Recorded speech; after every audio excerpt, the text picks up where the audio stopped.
Here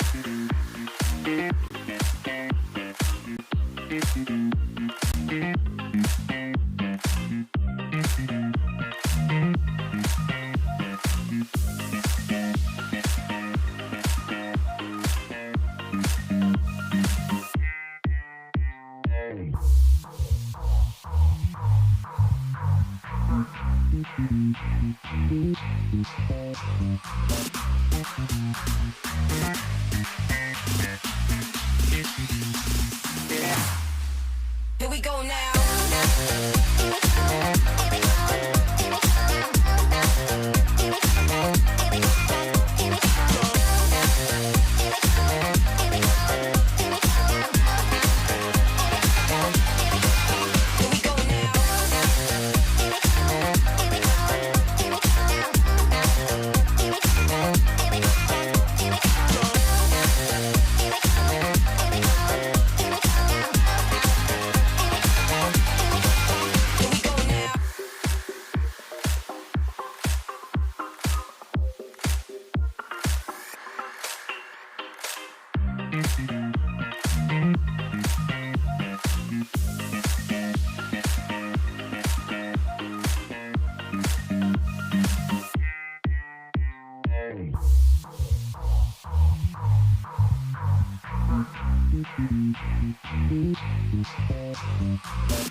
Here we go now.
Is it 1 in the afternoon? Yes. Did I just wake up? Yes. Have I been tasked with making a video of everything I can do in a day? Yes. So here we go. Hello. Continuing on with things I can do in a day. Number 1, I can play the guitar. Done. The next thing I can do is play the piano. Done. Hello. We're on to the next thing. I need breakfast. And by breakfast, I mean this. A Mountain Dew. You might be asking, are you really going to have a Mountain Dew for breakfast? Yes. On to the next thing. Do not try this at home, unless you're Ben Wollman. He will most likely fail, but that's okay. On to the next thing. Or the next thing. On to the next thing.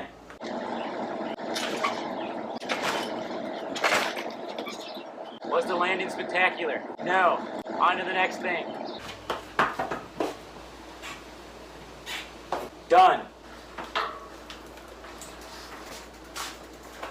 Done.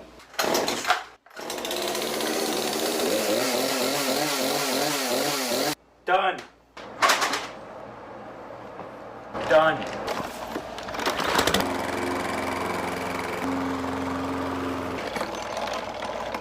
On to the next thing. May or may not have just wrecked. On to the next thing.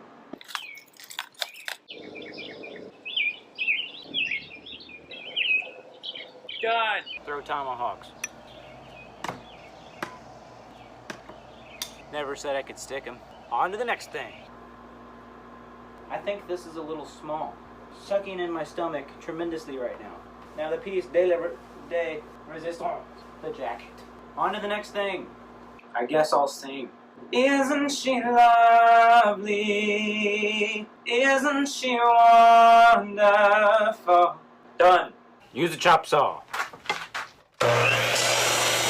On to the next thing. As we know, all great things must come to an end. This is not where I say goodbye, but rather, on to the next thing.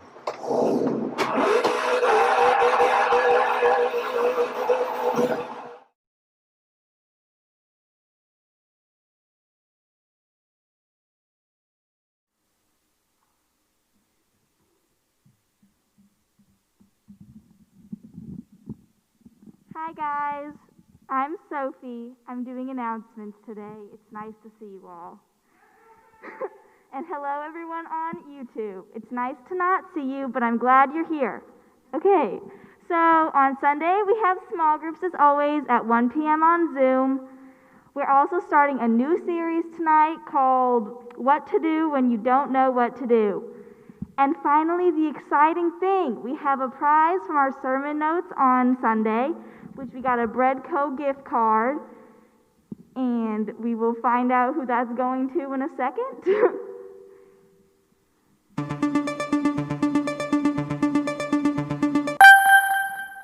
Haley, Holderly, do you want to come up and get it? Go Haley! Congratulations. This has been announcements. Thank you.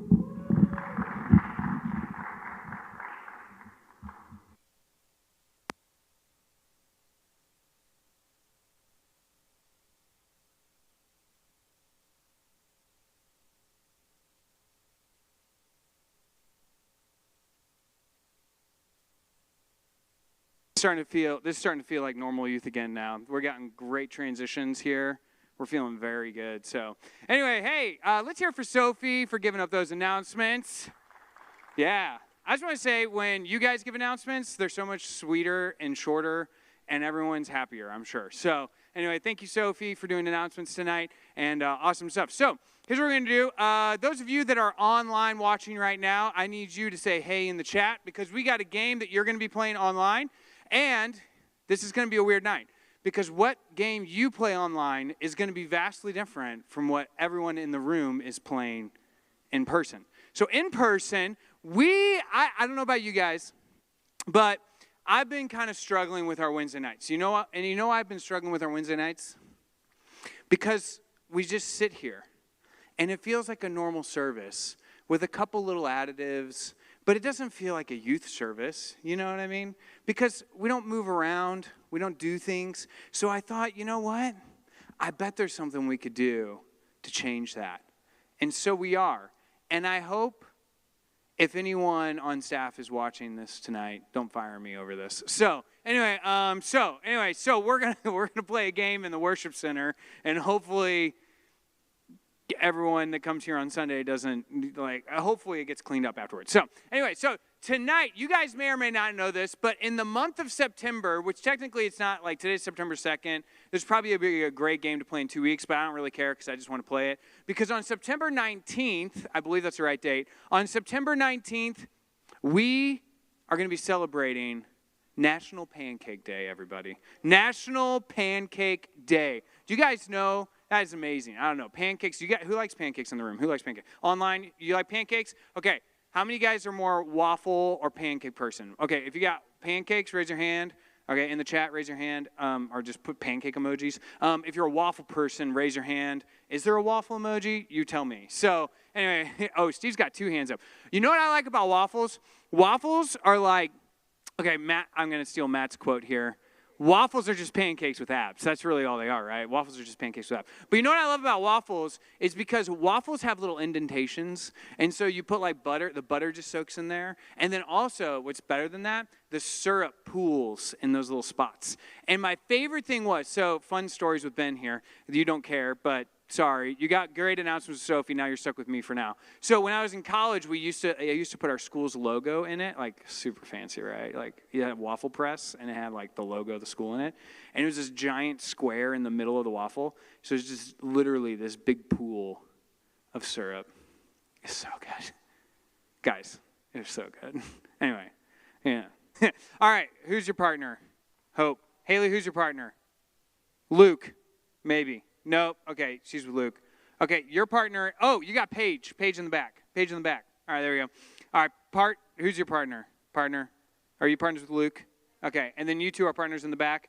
Perfect. How many partners do we have in total? You got 1, 2, 3, 4, 5, 6, 7, 8, 9. Oh, we were close. I got 10 waffles. All right, man, that was close. That was a close one. All right, here we go.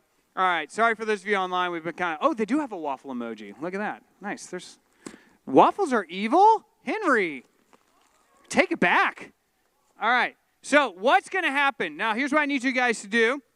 I need you and your partner, online. You guys just enjoy the franticness of me online here, or in person here. So here's what I need you to do. Let's go. You two stand up, and I need you to stand like one of you over here and one of you over there, okay? So like one there, okay? And then you two, Hope and Ella. I feel like the face masks make me forget names. It makes me amnesiac.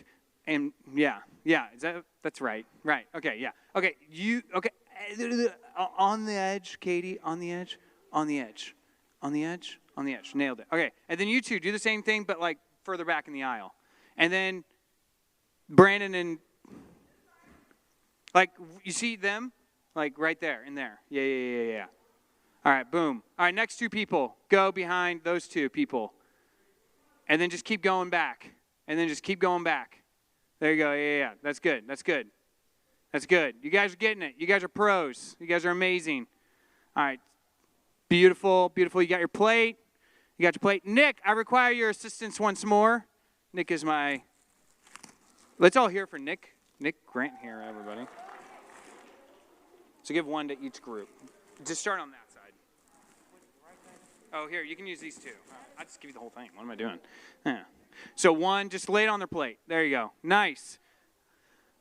It's unfortunately, the freezer was locked, so they've been in the fridge. So they're a little sad, but that's okay. Now they're more pancake-like. They're a little more pancake-like. So no one's going to be saying Lego my ego on those ones. Let's just be honest. No one wants that ego. All right? And not toasted or nothing. All right. You guys good all the way to the back? That's awesome. You guys are doing great. Sweet stuff. All right. So those Those of you that are online, we are going to be playing some trivia about pancakes, and I'm going to be going through that trivia while they play through the pancake stuff. So you're going to be doing some flapjack trivia, and we're going to just be doing our own thing up here. Now, while the trivia is happening, here's what you guys have to do in the room. You have to, and as a kind of example, you guys can all look at Nora and Katie up here. So you're going to have to throw, using the plate, you're trying to flip the waffle to the other person, and they have to catch it on their plate. Now, once you have successfully caught it, you will take a step back. But only the person that caught it takes the step back, not both people. Did everyone hear that? Just the person that caught it. All right? And you only take one step. Now, what we're going to do, the group that gets the furthest by the time trivia ends wins, and we have a prize for you at the very end for the winning team. Okay? Cool. I don't know. Cindy, question. Right. So just start behind the blockade. Yeah, so if you need to go around it, if you break it, you buy it. You buy that caution tape. Oh, yeah. Okay. Here we go.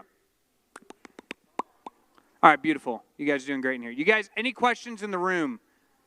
No, you guys are ready. Okay, so those of you guys online, you guys understand what you're doing. You're going to be doing trivia tonight, and we're going to be doing some flapjack trivia. And so you're going to see some things, multiple choice game, testing the knowledge of the great American breakfast food known as flapjacks. So, all right, here we go.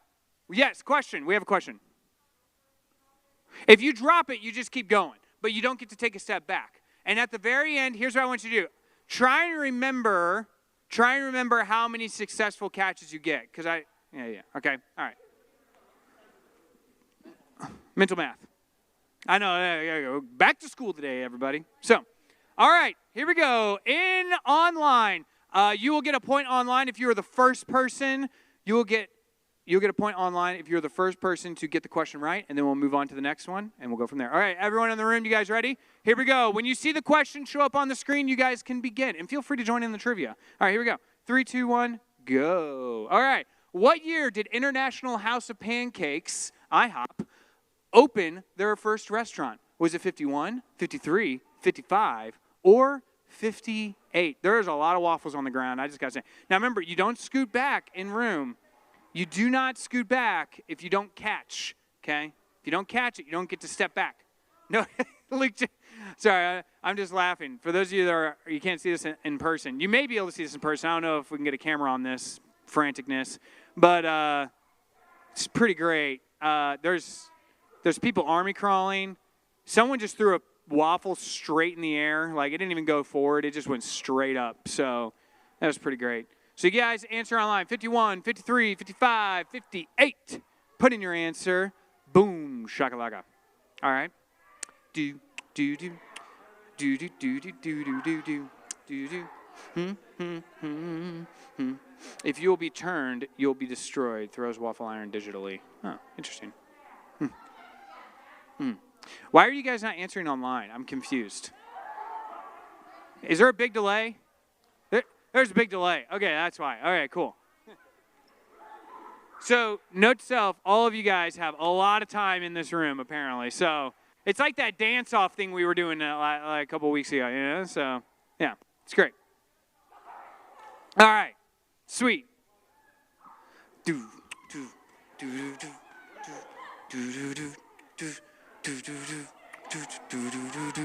53. All right, there's one answer. Adam Coombs just says yes. Okay.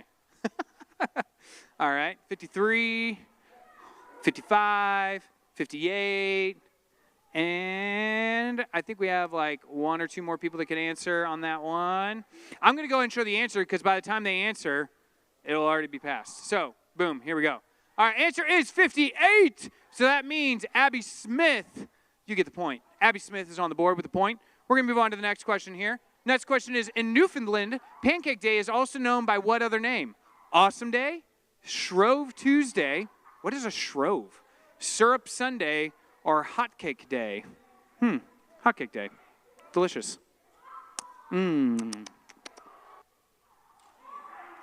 That was pretty good. That was pretty good. Oh, he got part of the waffle.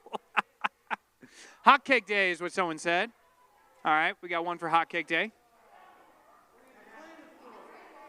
All right. Nora's waffle just literally hit her in the back of the head. That was awesome. Hot cake day. Okay. Hot cake day would sound right, I would think. So.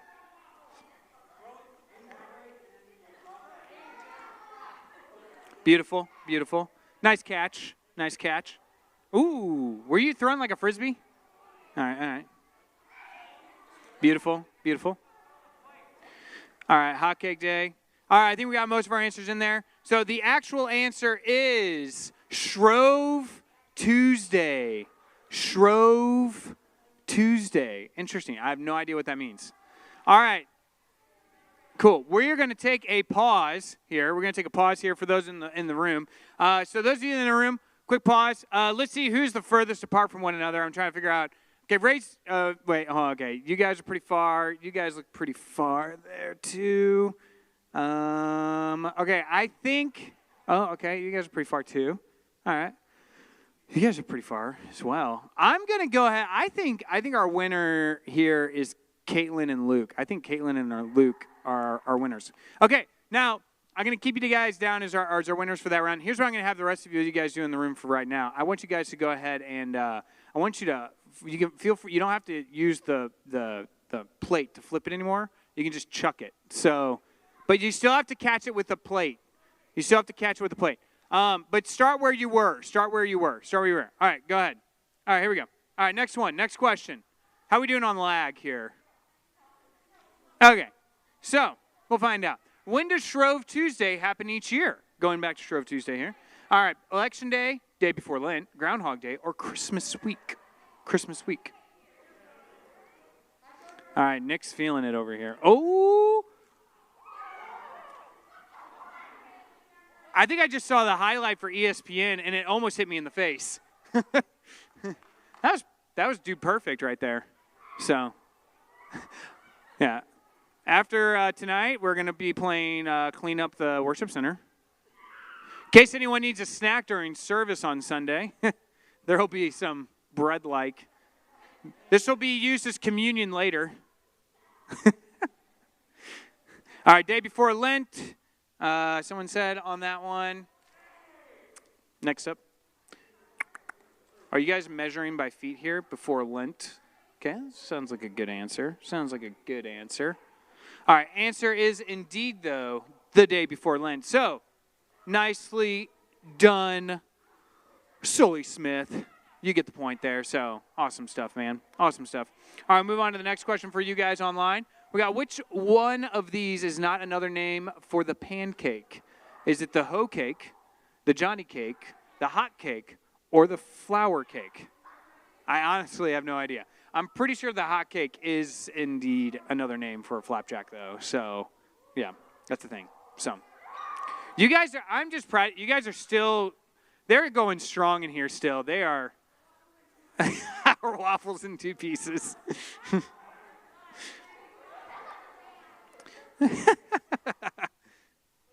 I'm getting sick emojis from people online from talking about eating the waffles off the ground. Yeah. It's a good snack. I mean, everyone needs a good little carb pickup in the middle of a sermon. Like, I don't know about you guys, and those of you guys online, I don't know how many of you guys pack snacks.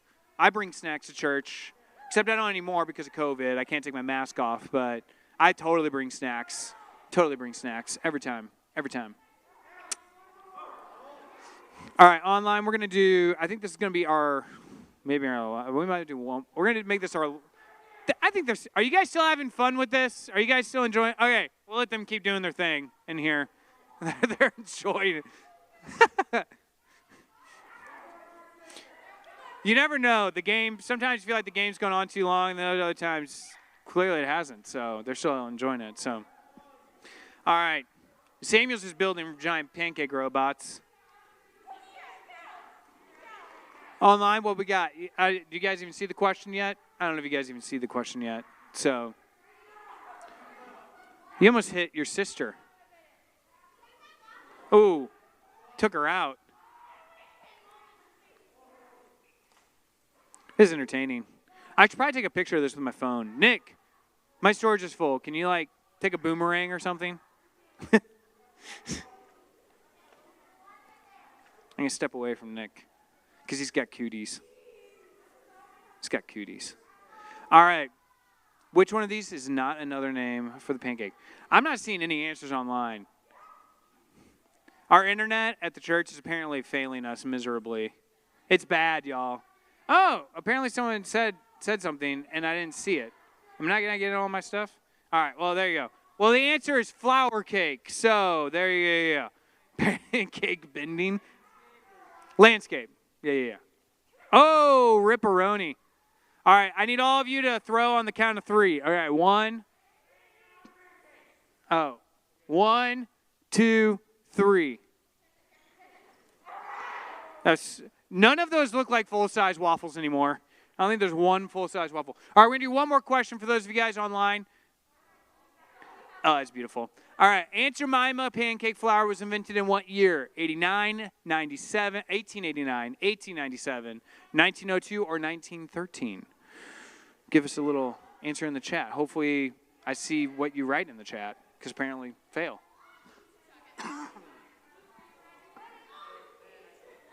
You sent it to me? Sweet. And butter ballista. Nice. All right. 1889, that's a long time ago, everybody. I don't know if you know that. It's a long time. All right. Well, you guys are formulating your answers in there. By the time you see it and I see it, we're just going to go and put an answer up here. So I think I've given you enough time. So here you go. Answer is 1889. Look at that, 1889. So, all right. Soli said 97. I don't know if anyone put 89, but 89 is the answer, so congrats to anyone that put it. So, awesome job in the room. How we doing with the disintegrated? It's a you can't even frisbee toss it anymore. It's not frisbeeable. All right, Abby with the win there. Nicely done. So, all right. Let's go ahead and flapjacks down. You guys can go back and get your seats. Nicely done. Luke and Caitlin, I'm going to put my mask on. You guys can come up here. We're going to give you guys your prize really quick. Give you your prize. And then we're going to finish up this trivia, and we'll use some of you guys in the room for it. Let's throw away the waffles. Let's throw them away. All right. So for you guys, because it's Pancake Day, we wanted to award you. I don't know if you can see this on the screen. I don't know which camera's on. So anyway, we got you guys some delicious. This is all we have left. That's fine. I don't need it. So it's somewhere out there. We got you some pancake mix for you to take home. Thank you. The beautiful, amazing, best pancakes in the world, Krusteaz, just add water, so you can't screw it up. So there you go. You get a whole thing. That will make like 40 pancakes, depending on what size you use. So. Enjoy those pancakes, guys. Syrup not included, butter not included. So, sorry. It's like batteries not included, all that stuff. So, there you go. All right. So, let's do this. Let's go ahead and let's do a little bit of trivia. Here's what I want you guys to do. We're going to four-corner trivia this for you guys in the room. So, based on where the answer is up on the screen, I want you to run to that corner of the room, okay? Yeah, you can. You didn't even run. You just, like, moved. Now. Why am I putting this back on? I don't know what I'm doing. Anyway, I'm so like bumfuzzled right now. All right. So if you think for instance, if you thought it was like 1902, you would go over there. If you thought it was 1913, you go back there. Now, obviously, stay away from each other because COVID. 6 feet distance, people. Come on. All right. And if you think it's 1889, you would have gone over there. 1897, go over there. It makes sense. You guys got it? This is yes. This is no. What do you got? You guys got it?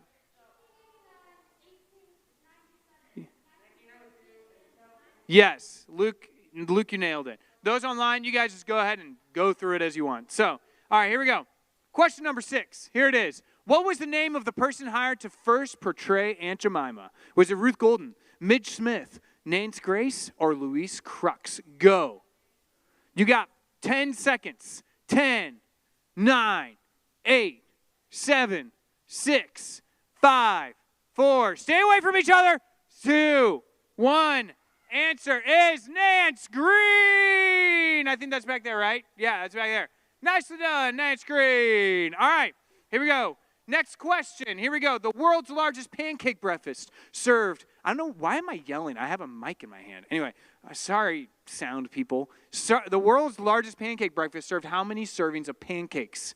Was it 41,307? 55,000 over there, 62,390, or 71,223 people. Okay, 4 corners. Yep. A, B, C, D, something like that. Which one's more specific? Definitely that one way over there. So, all right, answer is in 5, 4, 3, 2, 1. Answer is 71,223. The specific answer that you did not go to, Brandon. All right, here we go. Next question. And for those of you online, my chat has apparently died on here, so I don't know if you're still talking. You probably are. Oh, there it is. There we go. All right. Which U.S. state is the flattest? Because like a pancake, you know? Kansas, Florida, North Dakota, Illinois. Boom. Get those answers in 10, 9, 8, 7. You have to run a lot more in here than you do in the rafters. 6, 5, 4, 3, 2, 1. Answer is Florida. That's really surprising. I thought Kansas would be the right answer. Kansas is so boring. It's so flat. Have you ever driven through Kansas? True fact, I drove through Kansas one time, and I'm pretty sure a bird just flew into the car, and it just killed itself because it's like, I don't want to be here anymore. Kansas is so boring. So anyway, that's terrible. All right, can we delete that from the live stream? All right, here we go. All right, moving on. Next thing. Again, don't fire me over the waffles or my last comment. All right, here we go. According to the Oxford English Dictionary, flat as a pancake has been used since 1611, 1711, 1811, or 1911. Those are years, by the way. That would be like a year on the calendar, okay?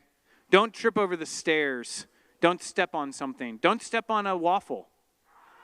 Someone already did. All right, 3.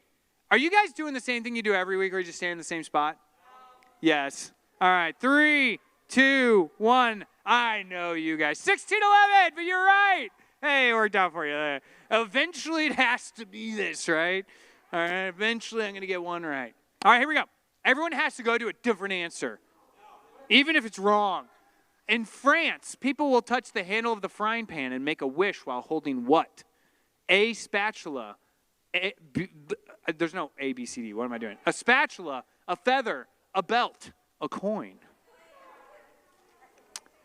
3, 4, 2, 5, 1. Time. Answer is a coin. Nice. I'm not sure which one you guys are, but I'm assuming you got it right. So, nice job. All right, good job with you guys who put that up. I don't remember what the one is there. So, Florida. Florida's the flattest. Kansas is really the flattest. They're just catching up with us. All right, here we go. There's apparently a tiebreaker, which there is no tiebreak. So here you go. Before the invention of baking soda, what secret ingredient? Secret ingredient was you. That sounded really cool. Hold on, can I do that? Secret. Can you give me a reverb? Here we go. You guys ready? Secret. Ooh. Secret. All right, I need to get through this question. All right, secret ingredient was used to soften pancakes. Snow, cornmeal, sawdust, ash. I'm really hoping it's sawdust. Also, did you guys know sawdust is really just man glitter? That's all it really is. It's man glitter. All right, there we go. All right, answer is snow! Secret ingredient. Only make pancakes in the winter. Or you drive to Alaska or something like that, I guess. So, yeah, there you go. Snow! All right, those of you guys in the room, you guys can grab a seat. That is all of our Flapjack trivia. Everyone online's catching up. They're back like 2 questions ago, so there we go. We'll let them catch up to us here in a little bit. Whew, that was intense. That was good stuff. I'm going to grab my handy-dandy music stand here.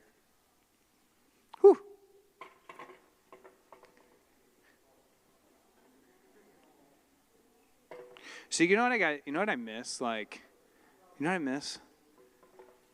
The rafters.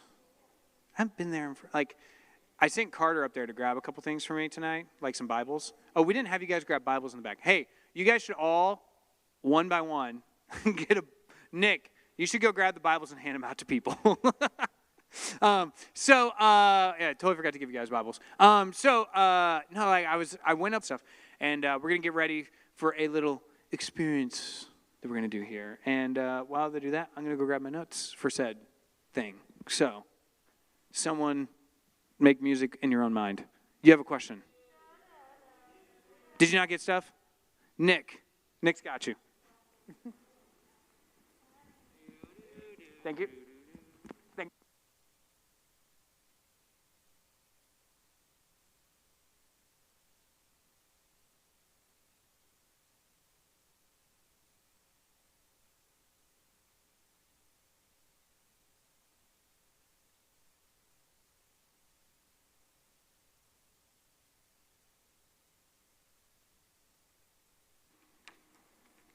Whew. So this is really starting to feel more like a Wednesday night now, isn't it? Yeah. Disorganized chaos. Yeah. Yeah. Very organized. All right. Change directions. Hard. All right, so we're going to switch into a time. So tonight you may notice we don't have anyone leading worship tonight. And so we're going to have Jacob Lear's going to be leading next week with us for worship. And but this week we want to take a week and we wanted to do something a little different and have a moment of prayer. And we had a great prayer service in person a couple weeks ago. Many of you guys probably remember that. We had Brandon on the stage along with Abby Washnick, and we prayed for this upcoming school year. And so we want to take a moment right as school year's you guys are all kind of getting into the thick of it. We want to take a moment to just kind of pause and take a time to reflect on what God has done for us and reflect on some of the things. So we're going to be doing a little experience. We're calling it the Psalms experience. And what we're going to be doing is we're going to be looking through different psalm chapters of the book of Psalms. And so what we're going to have you guys do is you're going to read through a passage, through a chapter in the book of Psalms, and you're like, oh, man. So we're going to get our Bible reading in today, which is good. But Psalms are short, so it won't take you long. And then there's going to be some kind of directives that kind of go along with that. And so we're going to take some time over each of them, and you're going to have a moment to just kind of have a worshipful experience. And then at the end of the conclusion of that, we'll get into our message for the evening.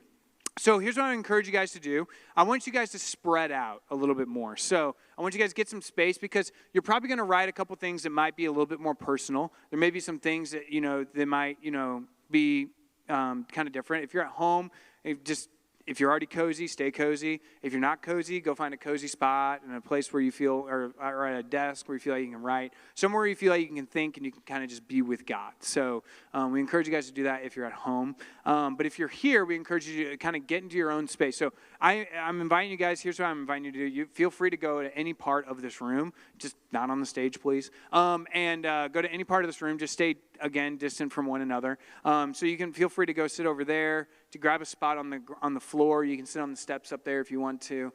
If you want to sit, kind of towards the back, or if you want to just stay right where you are, that's fine too. But I encourage you guys, find a place where you can kind of get comfortable. You can kind of sit and you can write and you can, kind of do the stuff. So go ahead in the room, go ahead and get in place for that. And then we'll kind of get started here in just a second.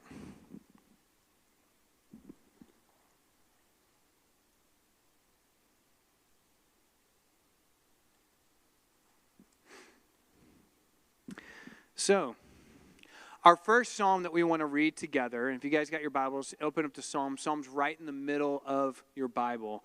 And what we want to do during this time is we want to take a moment just to reflect on what the psalmist says. And the Psalms are an amazing book in the Bible because the Psalms are literally just prayers to God.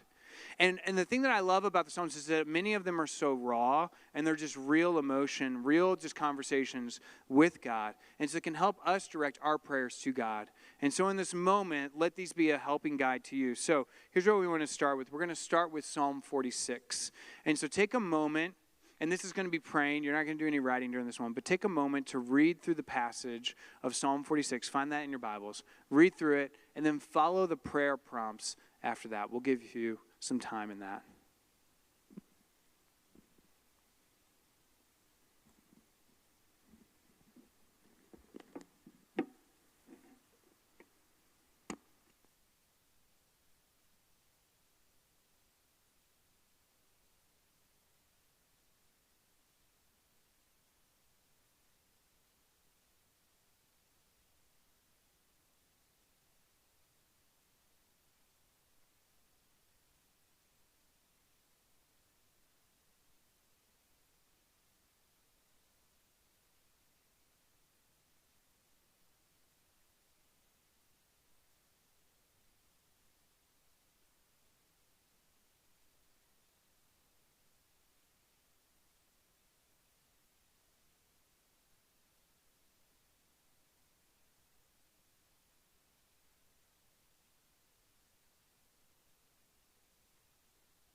So next we want to go to Psalm 118. And as you read through that, we want you to reflect on all the blessings God has given you in your life. And so grab those sticky notes, and on those sticky notes, you're going to write down, other than friends and family, what you see on the screen there, write down something specific that you are grateful for, something specific that you're grateful for.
So the next part we want to get to is we want to read Psalm 51.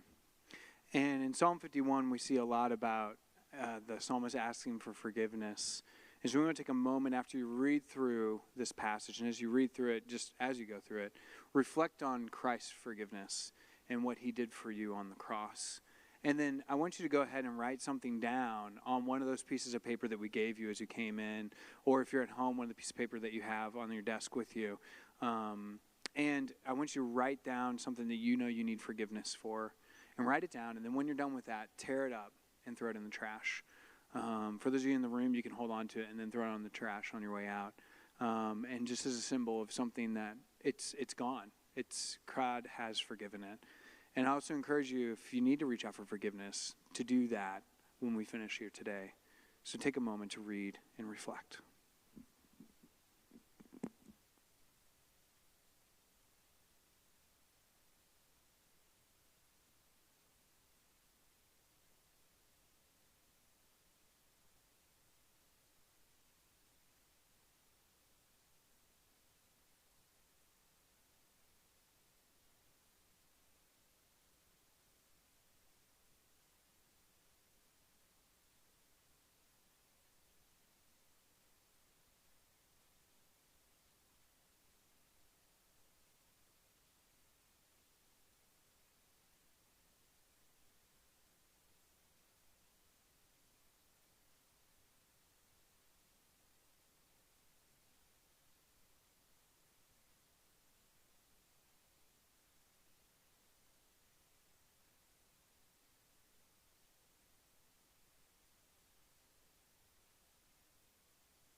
So this next passage we want to look at comes from Psalm 63. And we want to read about, and as you read it, reflect on God's faithfulness towards you. And what I want you to do as you finish that is to write a letter to God, just something to God. And you may not have enough time to finish this in this moment, but we want to encourage you to write a letter to God and write whatever you want. No one here is going to see it. No one here is going to judge you for what it is. God's not going to probably judge you for it either. He just wants to hear from you. And I think many times for us, just handwriting a letter to God helps us see God in a different light. And so go ahead and read through that passage and then write that letter and we'll give you some time. We'll move on to the next.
So I know you might not be done with your letters, but we encourage you to continue that letter as you go home and to finish that in the time that you have. But we're going to move on to this next passage and look at Psalm 23. It's a very popular passage from Scripture. You'll probably recognize as you begin reading. But as you read through it, I want you to take a moment to reflect on God's presence. And with that next piece of paper that you have, I want you to meditate on how God has been with you this past year, ways that you've just seen God with you, ways that he's just kind of helped you and been alongside you, and then just kind of make a list of the ways that he's been with you.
All right, our last one we want to do together comes from Psalm 27.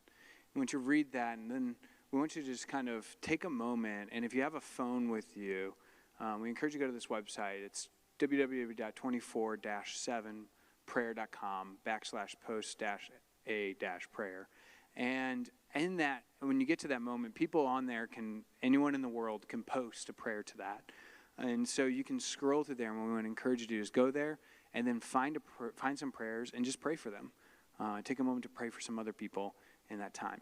So we'll close with that.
So God, we want to thank you for this time to be in your word and to reflect on the Psalms and to reflect on how you love us.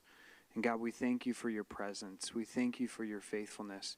We thank you for your forgiveness and for the blessings that you pour out on us. God, we thank you for the way that you are sovereign over all creation and that you hold all things together, regardless of what the world looks like around us, or regardless of what politicians say, or regardless of what, any disease that comes through this world. Lord, you are still in control, even when it doesn't look like it. So God, thank you for those reminders tonight. Thank you for this time to reflect and to pause and to think about you. So God, I pray that as we go into this time to hear from your word some more, Lord, and to hear from your teaching, God, I pray, would you speak through me in this time? Lord, would you use this as a moment to just speak into all of our lives, Lord, and to help us understand, Lord, and just fully understand just your presence in our lives. So God, thank you. It's in your name we pray. Amen. So this time there's going to be a question that's going to come up on the screen. Go ahead and feel free to talk to the people next to you about it. You can head back to your seats if you're in the room. If you're online, feel free to write in the chat. And yeah.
describe it. Which one do you guys use the most? The which one? Oh, the nerd one with the glasses and the buck teeth, right? Okay, what do you got, Mackenzie? The penguin. I didn't even know there's a penguin one. I'm going to use that now. What do you use? The facepalm emoji. I like that one. That one's solid. The crying emoji, like the stream tier ones going on. Yeah, that one's good. What do you got? Oh, Matt does the tears of joy one. Yeah. The which one? Stonehenge? Oh, gotcha. It's like one of those little like Easter head guys, whatever. Yeah. Easter Island heads. All right, we got a couple of the ones online. Cindy's just the smiley face, standard smiley face. That sounds about right. So, yeah, Nora's got the laughing, but like the crooked one. That's good. I like that. So, and the facepalm. Facepalm is just it's just a solid one, right? But I mean, how many of you guys would say that you overuse emojis in your text? How many of you guys have overused emojis, or you know someone that overuses emojis, right? So we all know that person. We got that friend who feels like a text is incomplete unless it has 6 emojis attached to it, right? And so I actually had someone, one of my friends, and every time I've texted them, I laugh every time because there's always like 3 or 4 emojis that are in it. And it cracks me up because I'm like, well, I don't have to wonder what you're feeling, right?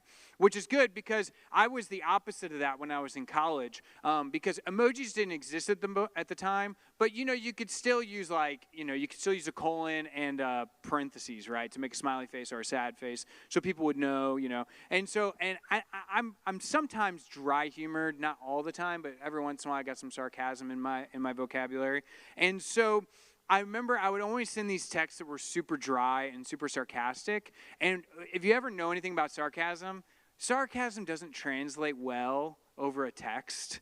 Like when you say something, but you're being goofy about it, you're not really being serious about it, and you send it to someone, they don't get it, do they? They're like, oh, they just hate my guts, I think, right? And I used to send one of the girls on our dive team, I used to send sarcastic things all the time, and she was like, I can't tell if you're angry or not. You need to start using smiley faces, And so now I use emojis way more than I probably should. So there's emojis that we all use in this world. And here are some of my personal favorites. I got a couple that I love to use. One of my favorites, all-time favorite right here is that one, the laughing, crying, laughing. That just I think that summarizes me a little bit because I don't laugh when I'm sad. Typically, I laugh when I don't laugh. No one laughs when they're sad. I don't cry when I'm sad. I typically cry when I laugh. That's typically my MO. Another one of my favorites here is the party emoji. I don't know if you guys use that one very often. That one's one of my favorites. When they added that one, I think like a year ago or so, I was like, dude, I'm all over this one. I already sent this one I think 4 times today. So there's always a good throwback one. I mean, facepalm. I forgot about the facepalm one. I would have put it in there. But another good one that's a good throwback. You got to enjoy some good toilet humor every once in a while. So the poop emoji, it's always a good one. I love using that one because we have a family chat with like Carrie and her brother, Brian and Clara and their mom and everything. And so we got one, and I love throwing that one in there because they all hate me for it. So every time they're like, I swear they're going to kick me out of the family chat one of these days.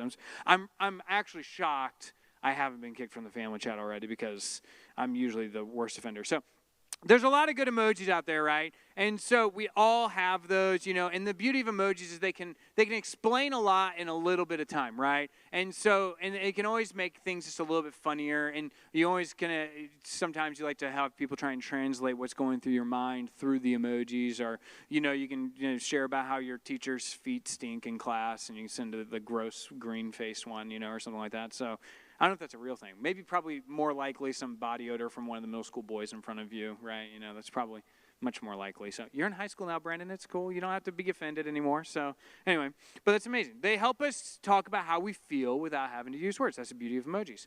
And there's a few emojis out there that I don't use very often, but there's one that I think is really important that says a lot, and it's one that we're going to be talking about today. And that emoji is this one. You guys know what this one is? This shocked face, right? It's like, like we're a little bit like kind of shocked. And actually my favorite one to use typically if I do have a shocked moment, I like to use that one instead. I think it says a little bit more. So typically go to that one. I'm over the top, as you guys know. So that's typically how that goes. But we've all had those situations, right, in our lives. We've all had those situations in our lives where we were like this. I have no words for this, right? You ever had a moment in your life where you've literally thought to yourself, you just like, I literally have no words for what I'm going through right now. We're shocked. And like, I like the first one best. You know, it's like the face without a, like, and when you look at the shocked ones, actually I didn't show it on this one, but it's like the one that's like, that's got no mouth on it. It's just eyes. It's just like, I don't even know what to do, you know? And that's what we want to talk about. It kind of represents those moments when we have no words to say about something, and we can't make sense of it, and we don't just know what to do in that moment. I venture to say that most of the time, these shock emojis are sent along with a text that reports something that's happening that was shocking in a bad way, not something that was good. It's something that kind of caught us off guard, something that hits us out of nowhere. And that's what we want to talk about today, stuff that kind of hits us from nowhere. And experience that, some kind of moment in your life, you know, a moment where something just kind of rocked your world, right? Something completely cut you off guard, something that kind of threw you off. And so in our own lives, to kind of answer that question, what's something that it caught you off guard? What's something that just completely shocked you?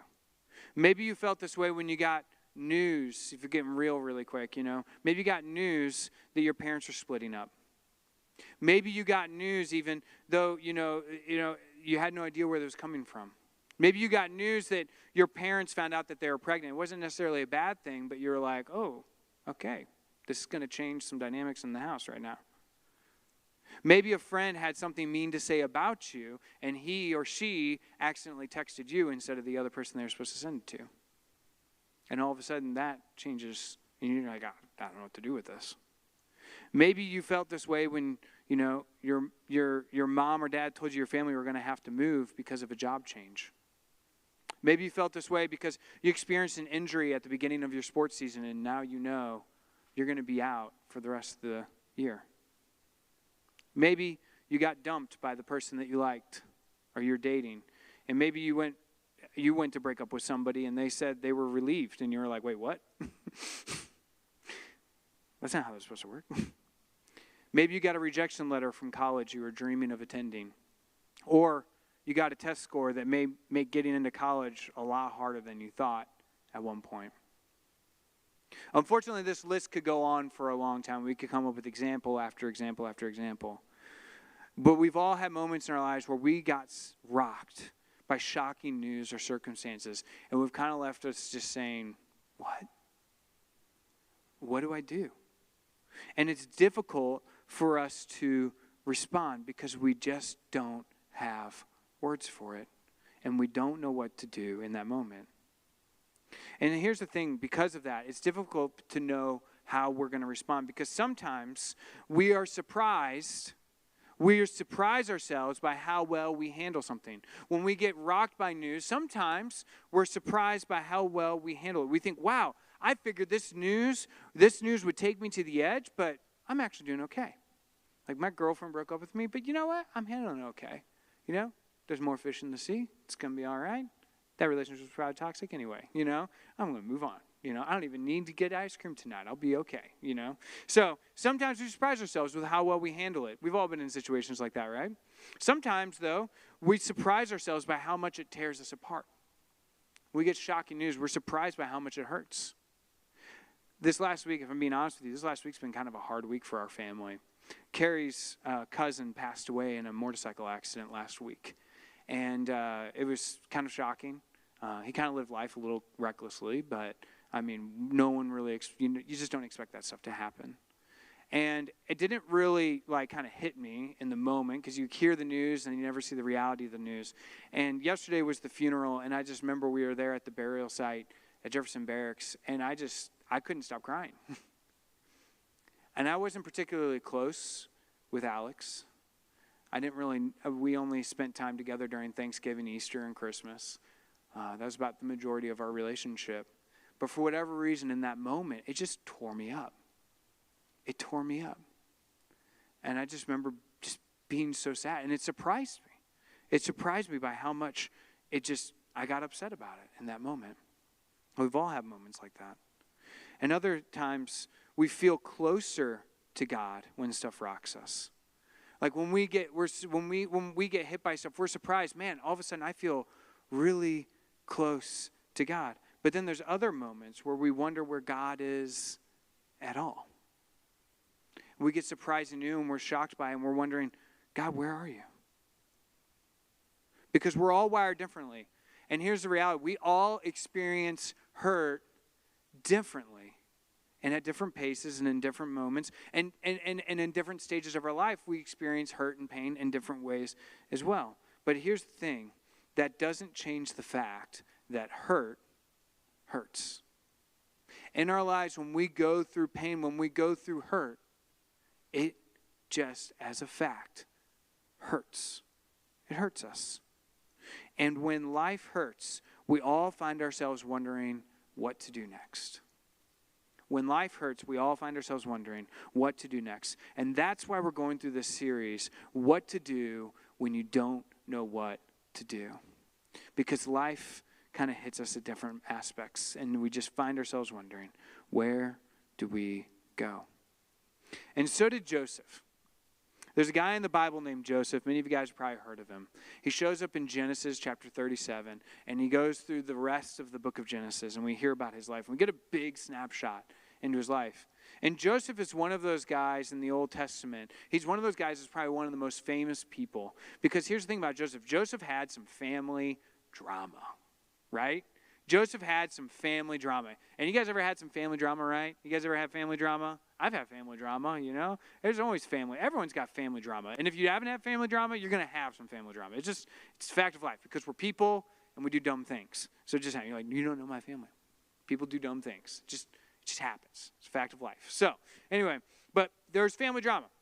And he definitely played a part in creating some of that drama. He wasn't exactly the most tactful guy, you know. He was his dad's favorite child. You can kind of see where this is going, right? Oh, the favorite one, right? Is anyone in the room, anyone know, are you the favorite child? Like, are you the favorite one? Everyone in the room, like, it's got to be one of the Holderleys. It's got to be one of the Burnses. You're all here. It's going to be one of the Landemans. So, I'm not raising my hand. Anyway, so, one of you guys' favorite child. So everyone knows, but here was Joseph. Joseph was the dad's favorite child, and he was given special treatment compared to his other, to his brothers. And on top of that, he had a dream about his brothers and even his parents of them bowing down to him. You guys maybe remember this story in the Old Testament, coming out of Genesis 37. He had this thing, and they were bowing down to him out of respect and honor. And because Joseph seemed to have a hard time picking up on social cues, good job, Joseph, he shared his dream with his family. Which some of you guys are probably wondering, okay, there's already this jealousy issue. Dad's already got the favorite, gave him this really cool Technicolor rainbow coat, kind of thing like that. It's not really Technicolor, but, coat of many colors. And you give him this whole thing, and then all of a sudden, now he's just going to drop this bomb on him. That's a good idea. So, you can imagine how it went over, right? His brothers were not okay with him being dad's favorite. No one ever likes being not the favorite and watching the favorite get everything. And his brothers were not okay with him sharing his dreams about ruling over them one day. So how did they respond? They responded really good, right? Responded really good. Everything was peachy keen. They're like, yeah, it's cool. We don't mind it. Let's just move on. No, that's not how they responded, right? Let's check this out. In Genesis 37, we're going to start with verse 18, and I'm going to kind of cut forward and cut back a little bit here. So here's what it says in verse 18 at the top. It says, but they saw him in the distance. This is the brothers, speaking of Joseph. They saw him in the distance, and before he reached them, they plotted to kill him. They plotted to kill him. That just went from 0 to 100 real quick, right? And I don't know if you guys, we read in the Bible and we're like, oh, yeah. But this is real talk right here, man. This is we're talking real hatred for your brother. They plotted to kill him. Let's move on. Okay, verse 19. Here comes that dreamer.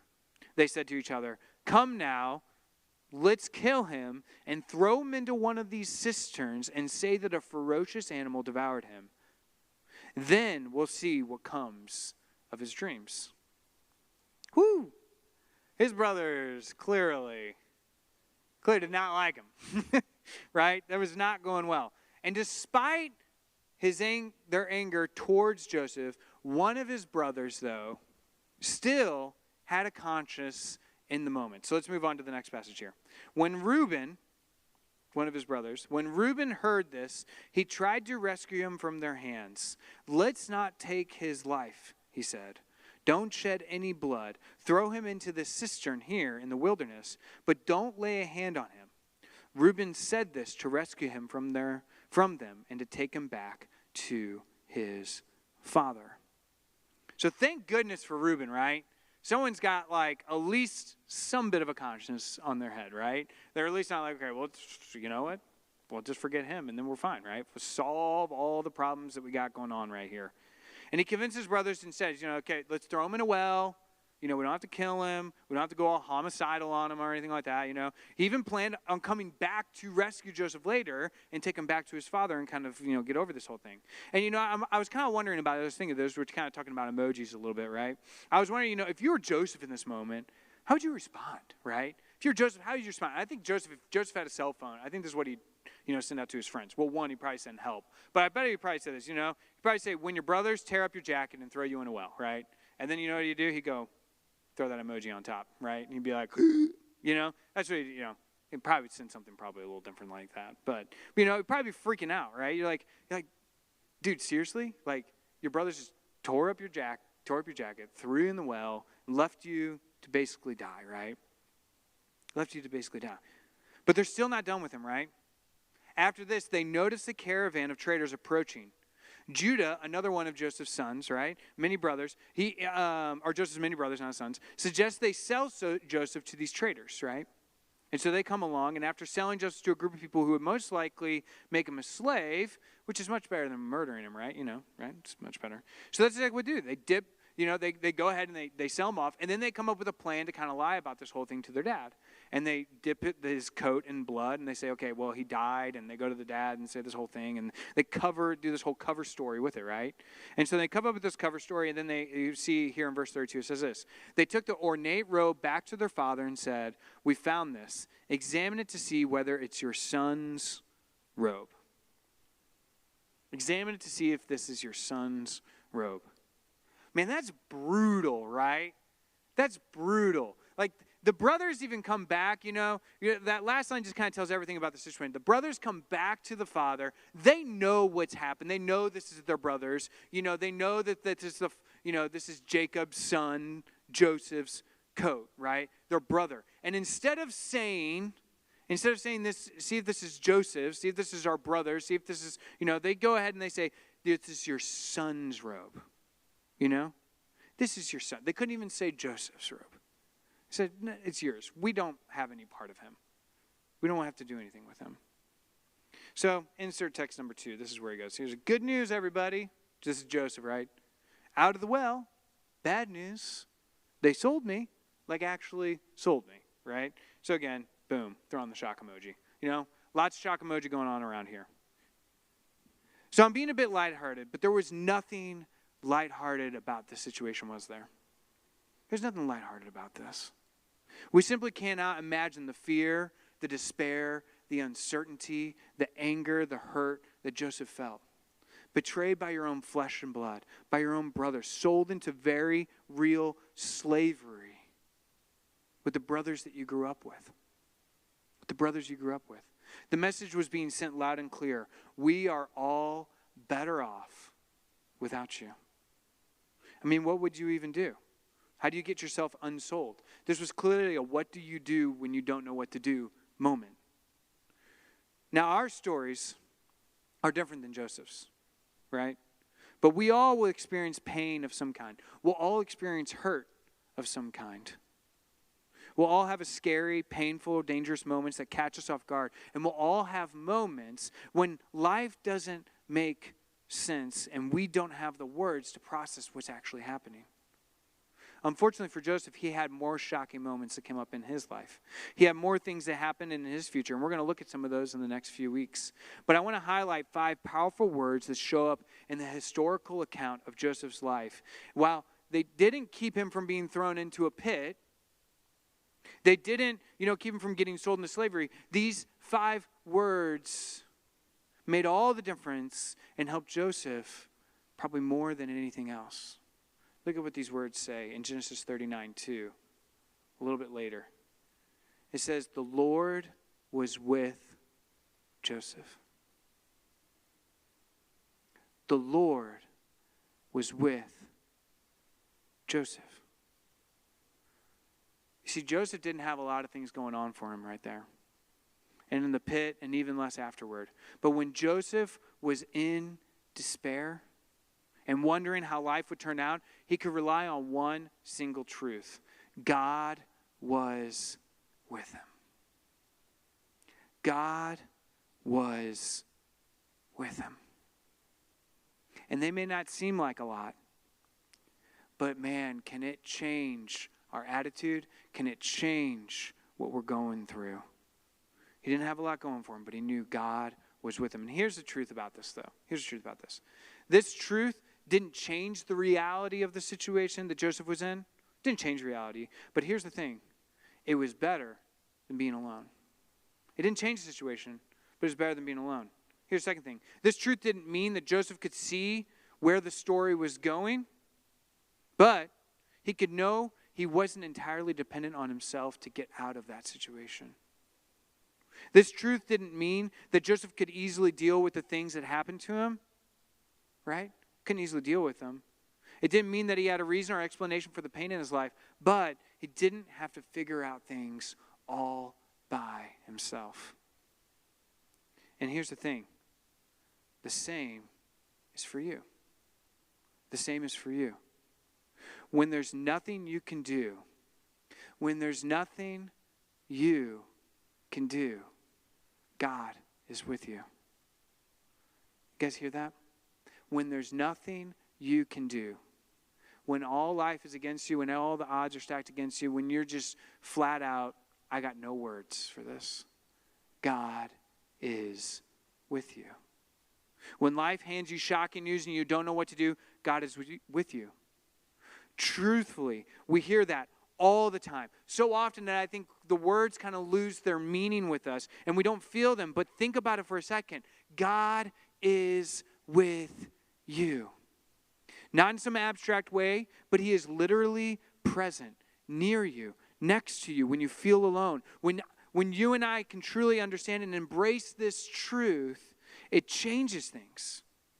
It changes things. Our circumstances may not change after all. Joseph's wasn't immediately changed, right? He didn't immediately return to his family. Things got messier and they got worse. But it changes our perspective on our situation. And maybe more than anything, it gives us hope that we can keep going even when we feel like we can't keep going. Because here's the truth. Knowing God is with us may not change our situation, but it may change us. It may change us. It might just give us enough hope to keep going, even in the midst of our hopeless circumstances. It's easy to give into the hurt we've experienced. It's easy to fear and be overwhelmed, or to give into anger, just consume us in the situation that we're in. We have a lot of reasons to let difficult and sometimes unfair things get the advantage of us, take advantage of us, and get the last word. But when we know that God is with us, the uncertainty of life doesn't get the last word. God does. God does. So what does this look like for us? What does this look like for us? Because there's no formulas, and there's no easy answer, for getting through hard times. But there are some things we can do in the meantime. I think the first thing we need to remember is that we need to be real.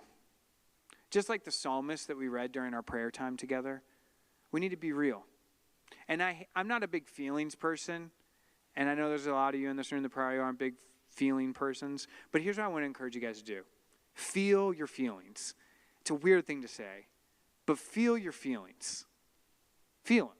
Really feel it, Be in touch with your feelings about it. Not everyone will experience incredible luck in life. And you know what I mean by that? It means when you go through a tough time, you're going to feel pain. Don't ignore it. don't try and press it out. Don't try and, medicate it or get rid of it. Walk through it. Feel that. Feel it, right? All throughout the Bible, people went through difficulties. Their lives were not just rainbows and unicorns and a pineapple pizza. Okay, no, that's probably not a good example, right? But there are many accounts of them being real and honest with God about their struggles and just really feeling their feelings. There's no cliches to make the hard times go away. There's not a cute bumper sticker you can just slap on it, right?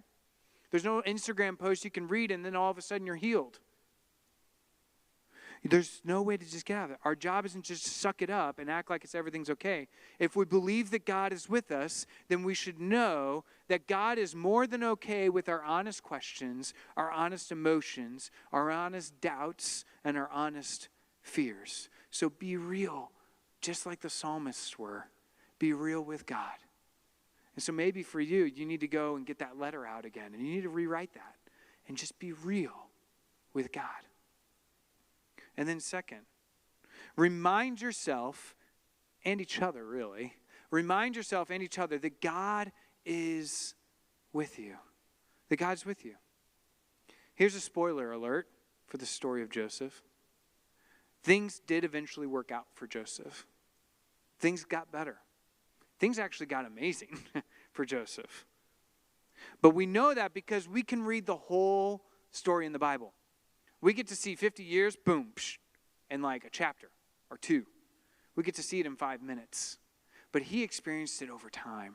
He experienced the slow walk and doubt and not knowing what the future held. When Joseph was thrown and put into slavery, when he was thrown into that cistern, he didn't know if he was going to die a second later. When he was put into slavery, he didn't know where he was going or what was going to happen. And all the instances that happened after that with Potiphar's wife and going into jail and, spoilers, sorry, I know, going on that happened after that, you've already read these stories. All the things that happened after that, he didn't know what was going to happen next. He didn't know the good things that were going to come his way. And so he trusted.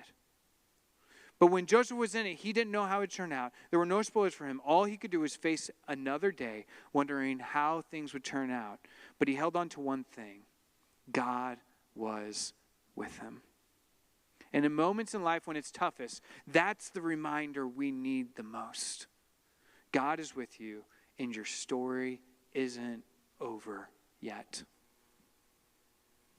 So here's the thing. Our life will be full of moments when you don't know what to do about your pain. You don't know what to do with it. And as you heard it, as you head out, I want you to know that's exactly why we have small groups. That's exactly why small groups exist. And that's why we put them front and center of CSM. That's why we make them Sunday mornings, or Sunday afternoon, I guess now. That's why we make them Sundays, because we know that's when you guys are most available. And so we put them right there where you guys can be a part, where you guys can be real, you can be honest with each other. And that's why they exist. We want to, we all have moments where we are shocked. We have life hits us hard and pain comes quick. And in those moments, nobody wants to be alone. And so it's important for us to remember this. When you don't know what to do, remember God is with you, and so is your small group. Don't forget that. And guys, here's how I want you to be. I want you to remember, your small group and God, they're really with you. Don't buy into that lie that it's like, oh, no, it's fine. Like, they don't really want to hear this. I've shared too many times about pain in my life. Your small group is there for you. And if the rest of this, you feel like the other students aren't there for you, the leaders are there for you. And you know what? God is with you. So remember that. That's why small groups exist. That's why we have them. Because it will give you hope when things feel hopeless. It'll make things so it won't make the difficult circumstances go away, but it'll be something that you can count on for someone to be there for you in the midst of it. And know that you're not alone.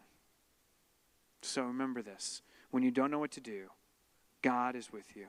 And so is your small group. Let's pray. God, we thank you for the story of Joseph and the life of Joseph. Because, God, it is a crazy, crazy story. But it is one that is full of truth and life. And one that we can relate to. Maybe not completely, but we know when we go through pain, we are full of questions. We're full of shock and just not knowing what to do next. But God, we thank you that you are a God that is not far off. You're not a God that is distant, but God, you are near. You are close. You are with us. And in the midst of all the pain and the trials and the heartache and the sleepless nights that we have, God, you are there with us saying, I'm here. Just take the next step. Just keep walking each day at a time and know that it's going to be better. Maybe not tomorrow. Maybe not the next day. Maybe not the next year. But it's going to be better. You know why? Because I am with you and I am good. So God, thank you. Thank you for never giving up on us. Thank you for never walking out on us. Even when we are complete drama queens and drama kings, God, you are with us. Thank you, Lord. It's in your name we pray. Amen.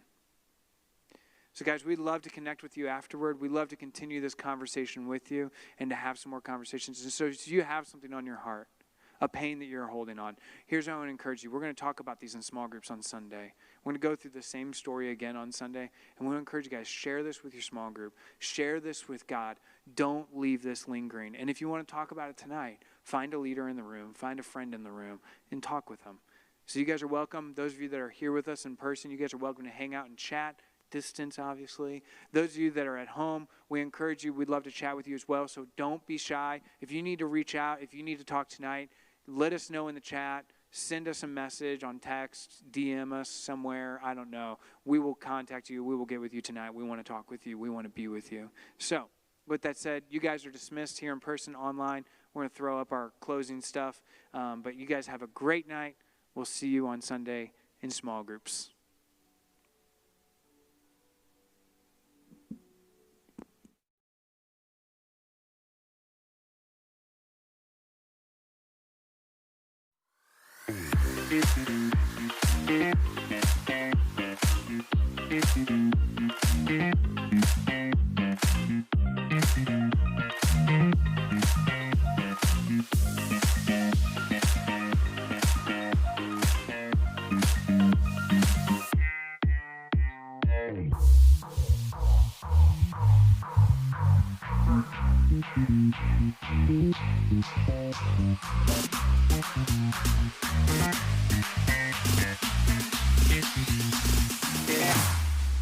Here we go now.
Here we go now.